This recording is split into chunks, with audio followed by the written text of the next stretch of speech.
Tayo po ay manalangin. Hallelujah. Palakpakan natin si Lord. Hallelujah. Hallelujah. Father God, maraming salamat po sa umagang ito, Lord. By your grace, Lord, nandito kami, Lord, na makikinig sa inyong salita. Father God, whatever, Father God, mainit man, Father God, malamig, Father God, we will be attentive, Father God, sa inyong boses, Father God. Let your voice, Father God, speak to us, Father God, mightily, Father God, sa ganitong klaseng sitwasyon, Father God. This is still your grace, Father God, na naririnig namin ang iyong salita, Father in heaven. Ikaw nga po ay tunay na mabuting Diyos, Father God, na kinakausap mo ang iyong mga anak, Father God, sa lahat ng every situation in our life, Father God. Purihin ka, dakilain ka sa pangalan ng Jesus. So, sa nakaraang yung sa ating series sa Istoryahanan, natalakay natin nakaraan yung tungkol sa kay Adan, first, tapos ang sunod kay Noah, ang sunod kay Abraham, at ngayon naman po kay Moses. Ito po yung series na natin. Bago natin talakayan ng pagkatawag kay Abraham, yung binasa natin kanina, gusto kong basahin yung sa Jeremiah 29:11. Very familiar verse. Buksan niyo yung mga Bibles niyo pag ganap. Sabi dito, "For I know the plans I have for you, declares the Lord. Plans to prosper you and not to harm you. Plans to give you hope and a future." Sino ba ang memory verse ito? Marami po ba? Very familiar verse. Siguro iba hindi na memory, maaaring life verse pa. So yung Jeremiah 29:11 lagi ko narinig sa mga kapatid. Ibig sabihin, kahit sa graduation, wala pang graduation yata, hindi ko nakikita tong naka-flash doon sa harap ang Jeremiah 29:11. Tayo mga Kristiyano, we often approach yung Jeremiah 29:11 parang siyang isa sang security blanket na pag pumasok tayo doon ay ano mangyayari sa atin? Ito na, Safe na, secure, no? Na ang Diyos ay may plano sa atin na maganda. May plano ang Diyos sa inyo na maganda? Kahit mainit? Yun, mayroon siya plano. Clearly, para sa atin siguro, kung may suffering tayo na dinadanas, may problema tayo na dinadanas, kung ano man dinadanas natin sa buhay, ngayon, ang iniisip natin ay, ito ay tatanggalin ng Lord. Ay, may tatanggalin ng Lord ang ating yung ating sufferings at papalitan ng kasaganahan. Di po ba? Naniniwala ba kayo doon? Okay. Sino naniniwala doon? Natatanggalin ng Lord ang ating sufferings at papalitan ng kasaganahan. Wala naniniwala? Ako hindi ako naniniwala. Alam niyo po, mayroong dalawang pananaw dito sa tungkol sa verse na to. Gusto niyo ba marinig yung bad news o good news muna? Bad news. Laging bad news Kasi Parang good sa para pagka-next natin sa dulo, good na. Mahilig tayo sa happy ending. Pabugbog muna, ayan. Ito po yung sinasabi ng sa Jeremiah 29:11. Kung iniisip natin na tatanggalin ng Lord ang ating sufferings at papalitan ng kasaganahan, hindi yun po yung sinasabi ng Jeremiah 29:11. Sorry to disappoint you, that's the bad news.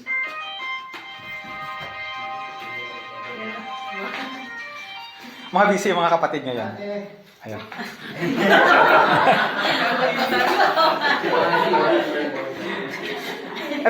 Ito yung heart ng verse. Ayun ang bad news kanina. Ito naman yung good news. Ito naman yung good news about this verse. Ang ating mga problema ay hindi tatanggalin ng Diyos.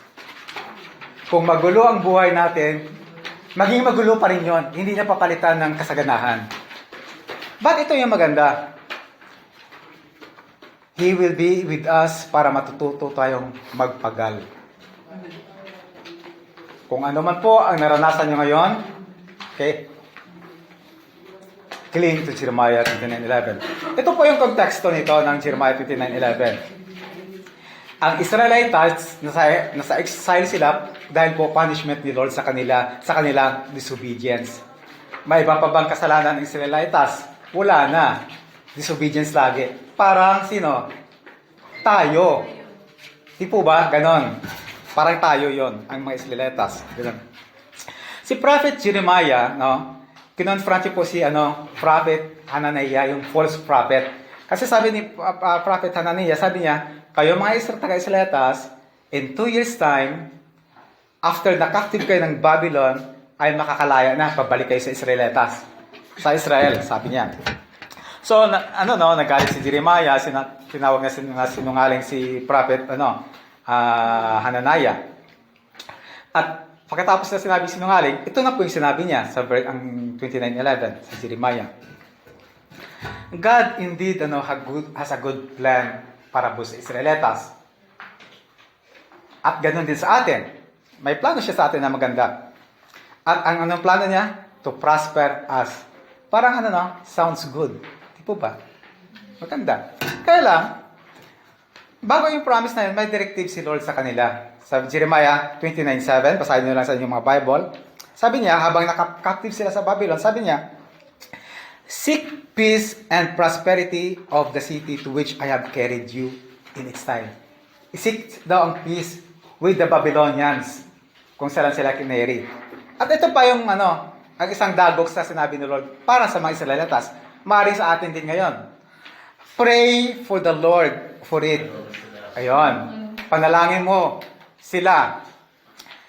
Because if it prospers, you too will prosper. Sabi niya, panalangin nyo ang nag-captive sa inyo, mga Babylonians, nag-enslave sa inyo, at kung sila ay magpa-prosper, kayo ay maging prosperous din.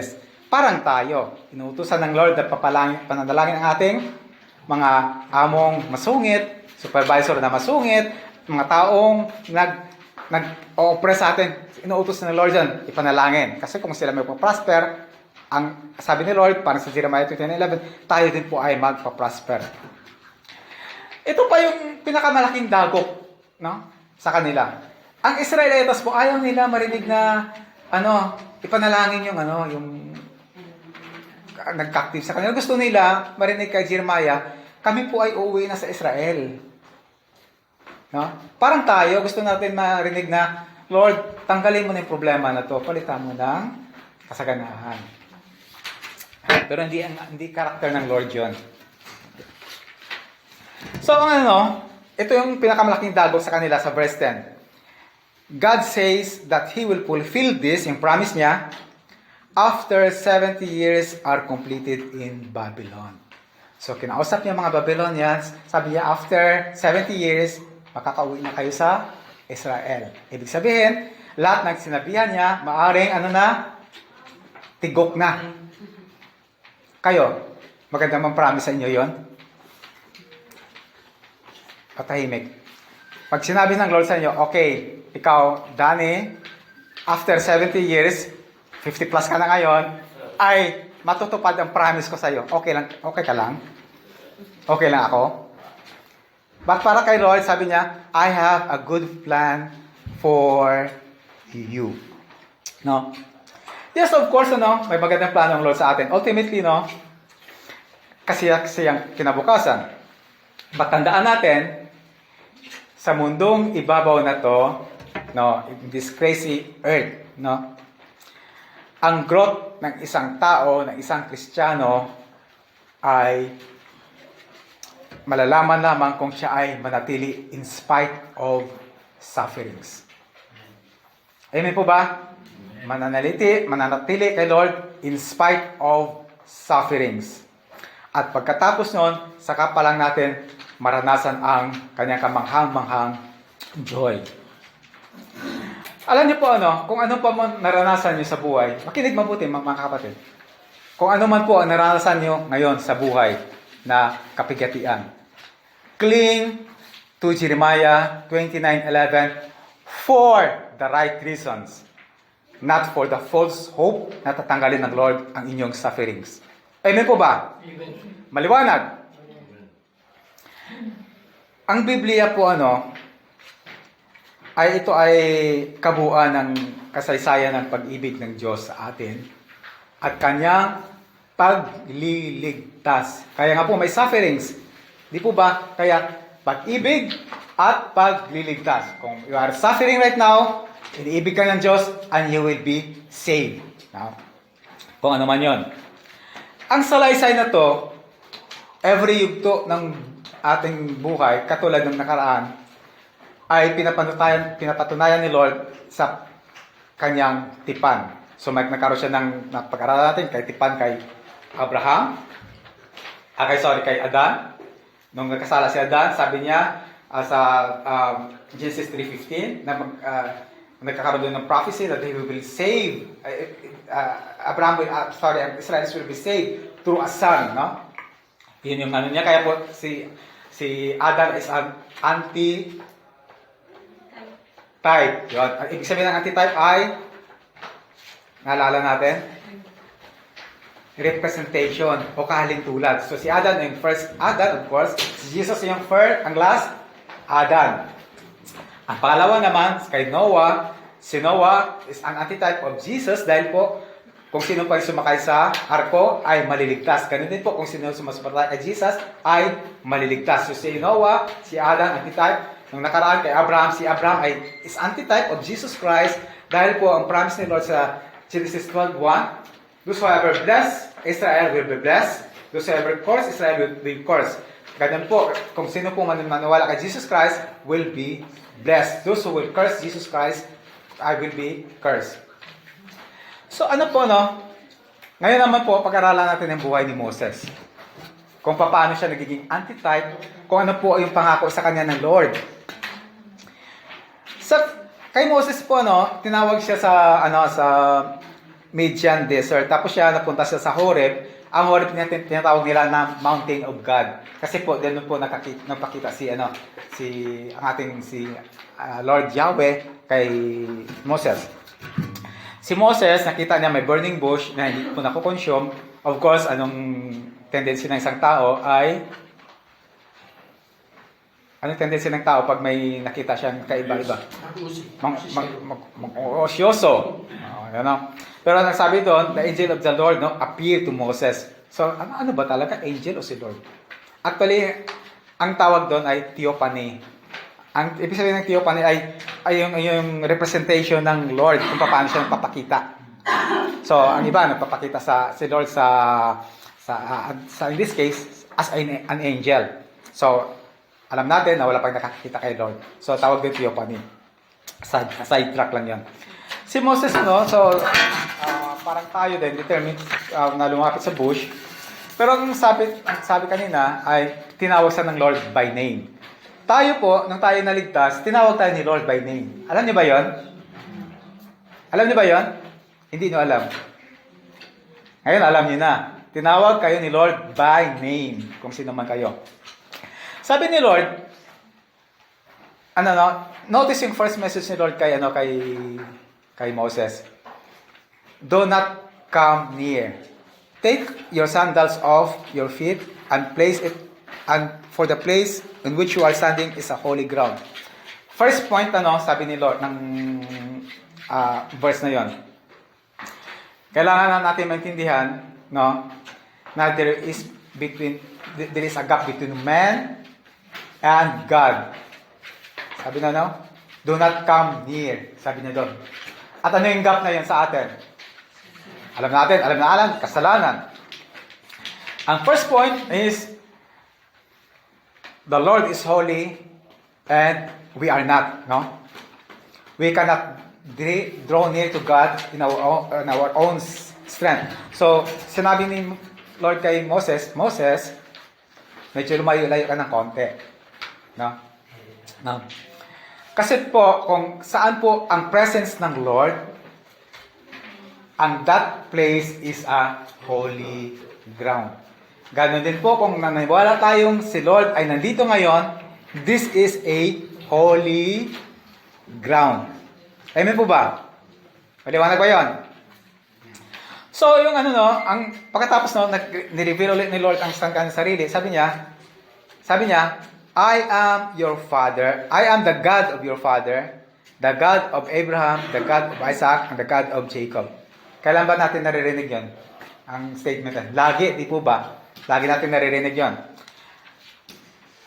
Ang covenantal God natin, no? Sabi niya, I am the God of Abraham, Isaac, and Jacob. Anong ibig sabihin nito? Alam ba natin anong ibig sabihin? Bakit inulit-ulit? Kasi po, yun po yung paraan ng Diyos na tayo ay i-remind sa kanyang covenant. So si Moses, nung nagpakilala siya, nire-remind niya na si Moses na, Moses, ako po ang Diyos ng inyong forefathers na nag-covenant sa kanila, ngayon, nandyan ako sa inyong harapan. So that it is one way na nire-remind tayo kung paano nagkakaroon ng covenant si Lord. No? Dito, no, makikita natin ang portrait of a Savior. Si Moses, ilang years sa desierto na nagpapastol? 40 years. Di po ba? 40 years siya, pagkatapos niyang nakapatay ng isang Ehipto, tapos tumakbo siya sa Midian. Si Jesus Christ, ilang days siya bago umpisa sa ng kanyang ministry, siya nag-fasting sa desierto. 40 days. So, si Moses is an antitype of Jesus. Ayun siya, representation siya. Ayun So sa verse 10, ang na-describe ni Lord ang kanyang sarili further sa kay Moses. Sabi niya, nakita ko po ang affliction ng Egypt, sabi niya. Nung stop for a moment, sabi niya, nakita ko ang affliction ng Egypt. Si Lord, nakita niya ang inyong sufferings. Amen po ba? So, stop for a moment. Pag inisip natin, sino ba mga Israelites para makita ng Diyos ang kanilang sufferings? Sino ba tayo para makita ng Diyos ang ating sufferings? May nagawa ba tayo sa kay Lord na maganda? Wala naman, di po ba? Bago tayo naging Kristiyano, anong laging hiningin natin sa prayers natin? Hingi, di po ba? Wala namang pinibigay. Di po ba? Sino nag-pray sa inyo nung bago siya naging Kristiyano, nag-promise kay Lord na magbibigay something? Wala naman po siguro, di po ba? Wala. So, yung makikita nito ang characteristics ng Lord, ang salvation, ay hindi po nanggagaling po kung ano pong ginawa ng tao. Ang salvation nanggagaling kay Lord kasi He chose to save Israel. Ang salvation natin nanggagaling sa ating Lord kasi He chose to save us. It is not on our nating tinanggap natin siya. He chose you first before natin siya tinanggap. Alam ba natin yon? We did not choose God nung tinanggap natin siya. He chose us first. Nung tinawag tayo, tapos tumanggap lang tayo sa kanyang pagkatawag. Hindi tayo nanguna sa pagtanggap sa kanya. Maliwanag ba yon? Yon. So, wala tayong kinalaman doon sa salvation. Ang Lord ay nagsiligtas because He is a saving God. Ang purpose na niligtas niya po ang Israel is to give glory to His name. Ang purpose ng Lord tayo ay niligtas ay to give holy for His name. Kahit medyo nainitan na tayo. Di po ba? Yan. That's for God's glory ginagawa natin. Sabi ng Lord sa verse 7, God came down to deliver them out of the hand of the Egyptian, to bring them out of the land to a good and broad land. So, yun ang magandang plano ng Lord sa kanila, no? Ang magandang plano ng Lord sa kanila ay to bring them out of Egypt para dalhin sa Israel. Tapos sa verses 11 and 12, hindi ko nababasahin. Wala tayong slide. Sabi ng Lord, nang tinawag si Moses ng Lord, ikwento ko na lang. Sabi ni Moses, who am I? Sino ba ako? Diba? Na kakausapin yung Pharaoh. Sino ba ako? Kakausapin ko yung Pharaoh.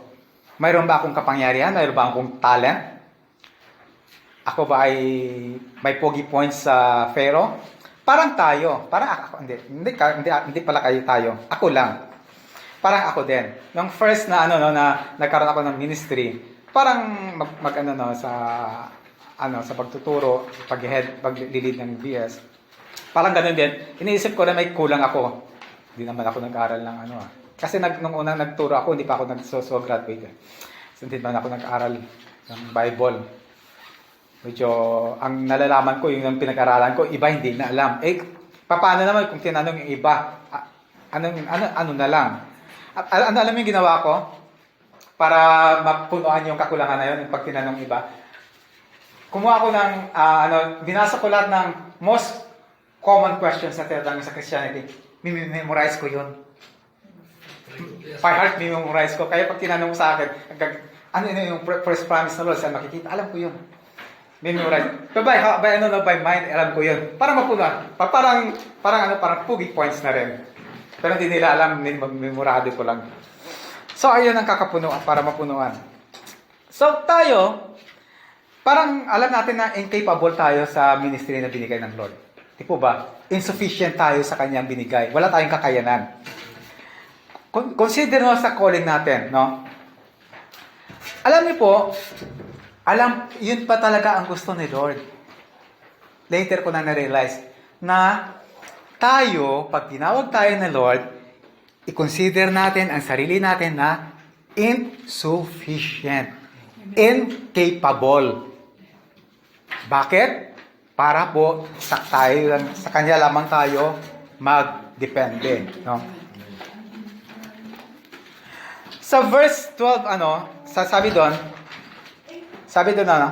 but I will be with you, and this shall be a sign for you that I have sent you. When you have brought people out of Egypt, you shall serve God on this mountain. Alam niyo po, sinasabi ng Lord, ang sinabi pala ni Moses na, sino ba ako? Nakausap yung Pero. Pero, alam niyo pong sinagot ng Lord, hindi niya po binose yung self-esteem ni Moses.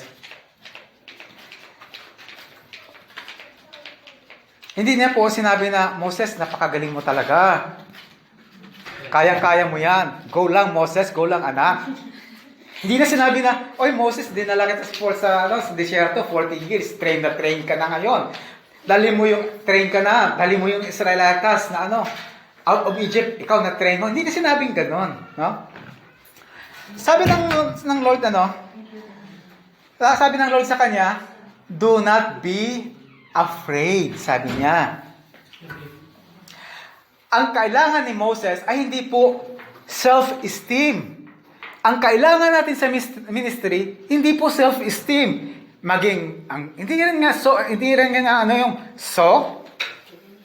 Hindi natin kailangan yon. Pero dagdag kaalaman. Hindi ko sinasabing hindi kailangan, pero dagdag kaalaman. Ang kailangan natin ni Moses, sinabi ni Lord, I will be with you, is a greater awareness of God's presence.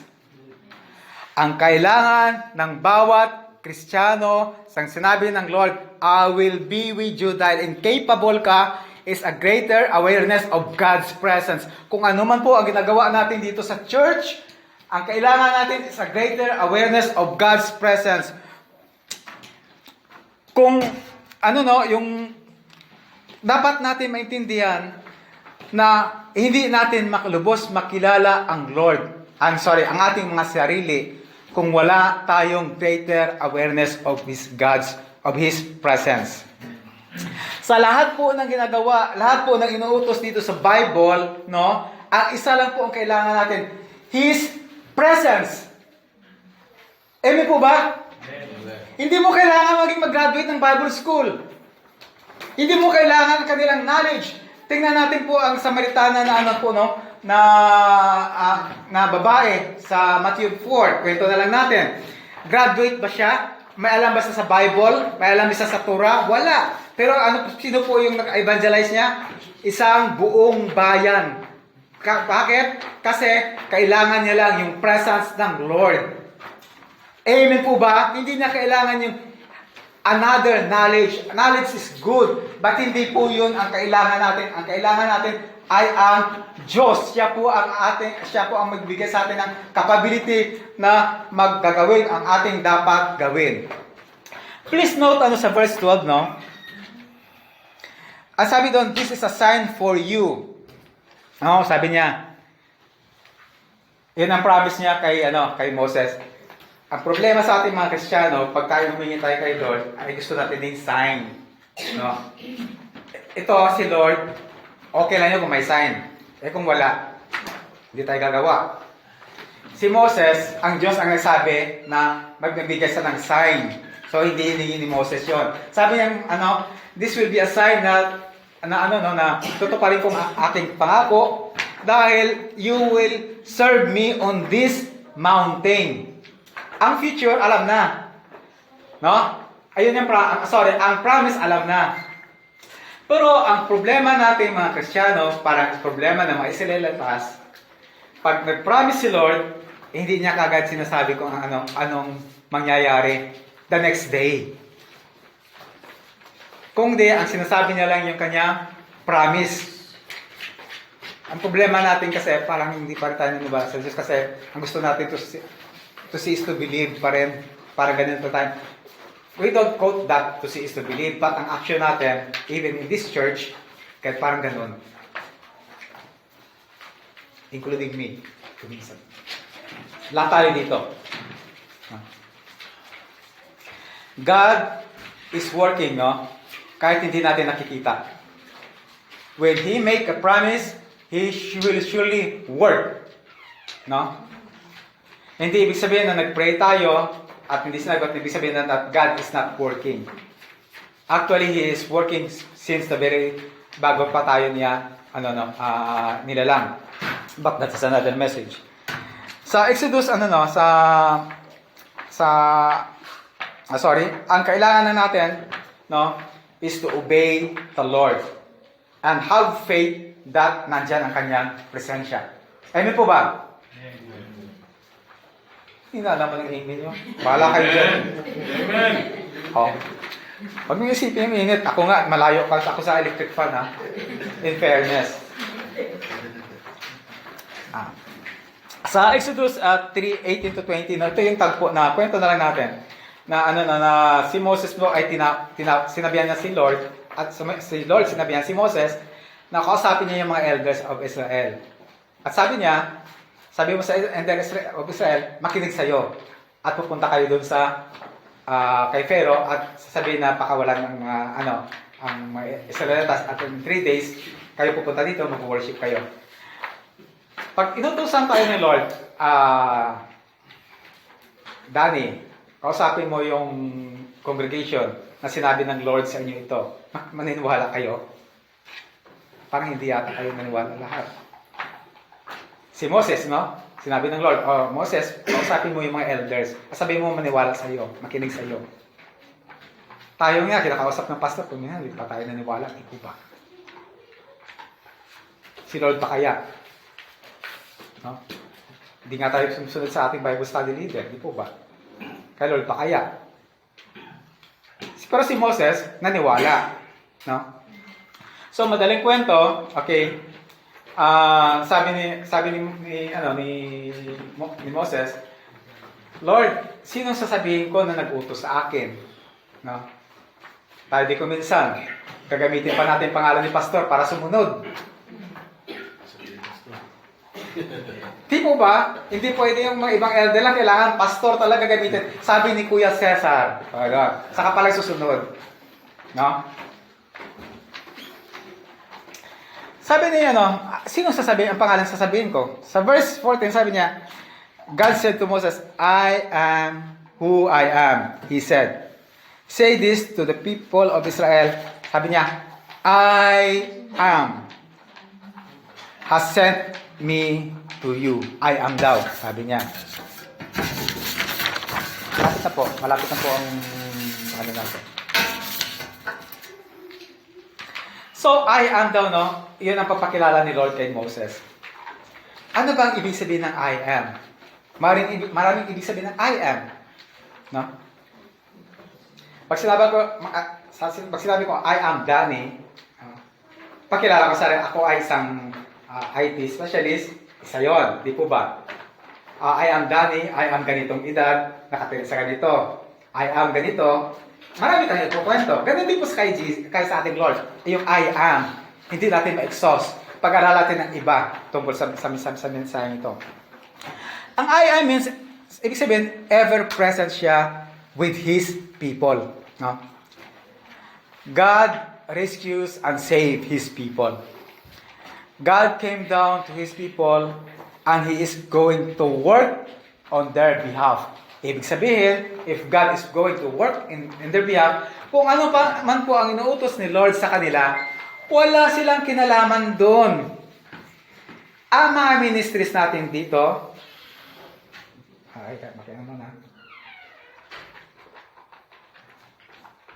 ang mga ministries dito sa loob ng church, kahit ikaw pa naglilid doon, kahit ako nagsasalita ngayon dito, wala akong kinalaman doon. Iyon ay trabaho ng Lord. Hindi mo pwedeng sabihin, ang aking ministry. Wala ka pong kinalaman dito. Para sa madaling maintindihan, sino na po utusan dito ng kanyang magulang para bumili ng sangkap sa pagluluto habang nagluluto ang kanilang mga magulang? Pag nagluluto, alam ba, nagluluto ang isang nanay, sabi niya, anak, ulam natin adobo. Napansin ng nanay, ay, maging prito yata to, anak, walang suka. Pabili nga ng suka, anak. Habang nagluluto, kasi suka, mamaya pa yon.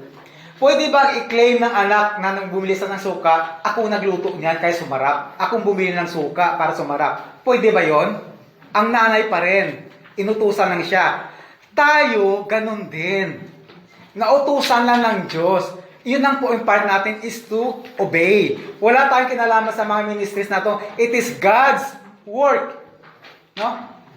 Ayaw ng Lord na i-evaluate natin yung sarili natin. Ay, naku, parang, hindi ko kaya. Ayaw niya ng ganon. Parang situnado ako. Parang hindi ako marunong magluto. Parang hindi ako sa talagang dyan sa mensahe. Ayaw ng Lord na i-evaluate mo ang sarili mo. Ang gusto ng Lord ay mag-depend sa Kanya. Amen po ba? Amen. So, ito po ang I am. Basahin natin. Ako na lang magbabasa. Buksan nyo rin yung nyo. Sabi ni Isaiah, ilan ang ibig sabihin ng I am? No? Sa Isaiah 46:8-11. Remember this and stand firm. Sabi niya, remember this and stand. Recall it to mind your transgressors. So, sabi ni Lord, pinapaunawa sa kanila, sa kanilang mga kasalanan. Remember the former things of the old. For I am God, and there is no other. I am God, there is none like me, declaring the end from the beginning, and from ancient time things not yet to come, saying, my counsel will stand, and I will accomplish my purpose. Calling a bird of prey from the east, the man of my counsel from a far country, I have spoken, and I will bring it to pass. I purpose, and I will do it. Sabi ng Lord dito, ang I am dito means God accomplishes His purpose. So, ang purpose ng Lord sa Israel, pag promise niya, will be accomplished. Declaring it from the beginning to end. So, bago pa niya inutusan si Moses, it was already declared from the beginning. Nung tayo ay inutusan ng Lord ngayon, it was already declared by the Lord from the beginning, from the eternity past. Tapos na yon, settled na yon. And all we have to do is obey. That is one way of interpreting I am. Another means ng I am, dito sa Isaiah 44, 6-8. Thus says the Lord, the King of Israel, and His Redeemer, the Lord of hosts, I am the first, I am the last. Besides me, there is no God who is like me. Now, mag-jump ako sa Let him proclaim, let him declare it, and set it before me. Since I have appointed an ancient people, let them declare it to me, and what will happen? Fear not. Do not be afraid. I have not told you from the old. Declare it. You are my witnesses. There is no rock I know not any. Ang ibig sabihin ng I am dito, the Lord Yahweh is the rock. There is no other. There is no other help than the Lord. Ang kaya po, inutusan si Moses, no? Ang sinasabi ng Lord kay Moses, you can depend on me na ipapalabasin ko kayo sa Egypt. So tayo din naman, there is no other help. Not our employers. Not our mga kapatid dito sa loob ng iglesia. Not yung kung sino man po may pera sa atin kung nangungutang. But depend only on one being. I am the rock. Sabi pa sa I am, sa Isaiah 43 verse 10, you are my witnesses, sabi ng Lord, you are my witnesses. Witnesses ba tayo ni Lord? Ang tandaan niyo, no? My servant whom I have chosen that you may know, I believe in me and understand that I am He. Before me, no other God was formed, nor shall be after me. I am the Lord, besides me, there is no Savior. Ang ibig sabihin ng I am dito, there is no other Savior than Yahweh. Yan po ang I am. Our God is our Savior. Our God is our I am. At last verse na lang po. Bago tayo magsara. Thus says the Lord who created the heavens and the earth, who formed the earth and made it. Sabi ito, I am the Lord and there is no other. I did not speak in secret in the land of the darkness. I did not say to the offspring of Jacob, seek me in vain. Mag-chap ako sa dulo. Turn to me and you will be saved. All the ends of the earth. Sabi niyang Lord, turn to me and you will be saved. All the ends of the earth. For I am God, and there is no other. Ang I am dito means God is our righteousness and our Savior. Ang call ng Lord dito, as I am, to the ends of the earth, sa manampalataya at sa hindi naman palataya. Ang sabi niya, I am who saves, kaya nga po, we must go and proclaim the I am. Amen po ba? Go and proclaim the I am.